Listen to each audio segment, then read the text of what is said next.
Here's part 11 of cleaning out my closet. We have a chicken sweet potato burger bowl. It was 565 calories. Here are the ingredients I used. And I made my own burger seasoning plus In-N-Out sauce. I used reduced calorie or light mayo and reduced sugar ketchup. You can't find the reduced sugar ketchup at Dollar Tree, but every other ingredient you can.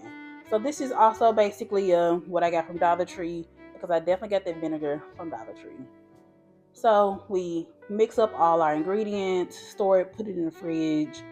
And when it comes to like where to add it in, I wound up putting it on top of my fresh fruits and veggies and stuff, because of course that stuff needs to stay cold. So we prepped tomatoes, lettuce. I had some pickles in there, so I cut those up, separated those, and saved the pickle juice. I'll show y'all what to do with it later. And then we did onions. I chopped up some onions, and then we made caramelized onions. So I'll show y'all how to make caramelized onions too. So basically, yeah, I think I had to get the sweet potatoes out, and then I just wanted something healthy, something that'll stick to my ribs for lunch, like while I'm out here working. I mean, that's really it.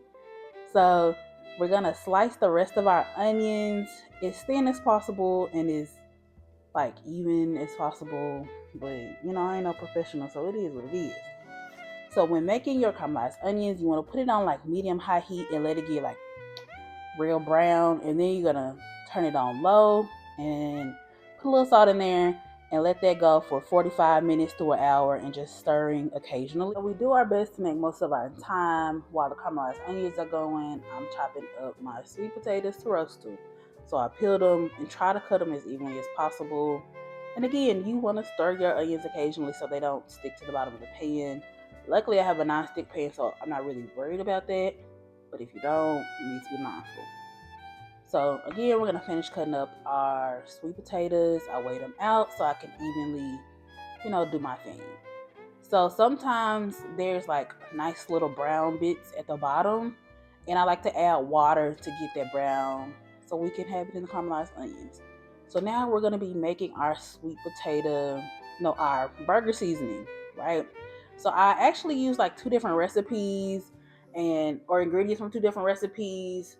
Look to see kind of how they were proportioned, and I merged them together to my taste buds.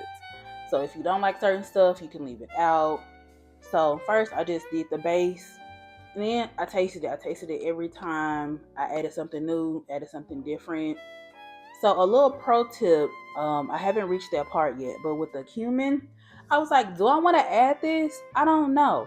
So what I did was I put a little cumin in the teaspoon thing, and then I added my seasoning mix. Oh, here it is. I added my seasoning mix, and I was like, ooh, does this taste good?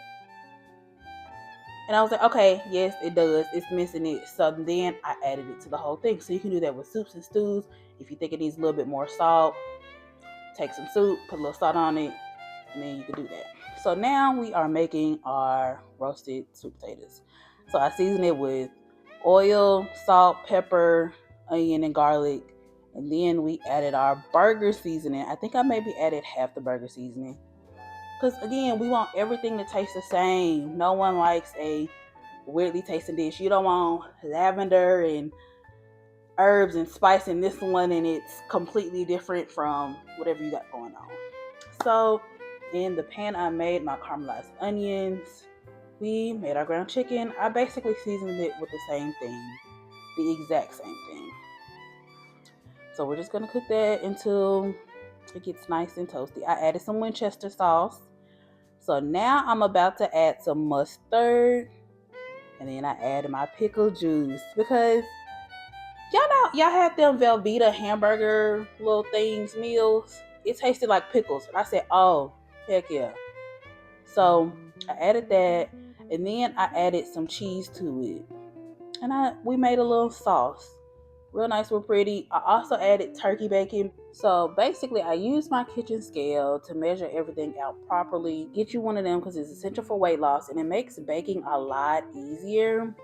So basically, it was a nice grab and go lunch. All I had to do was heat the meat part up, add my little fresh vegetables on top, and it was really good.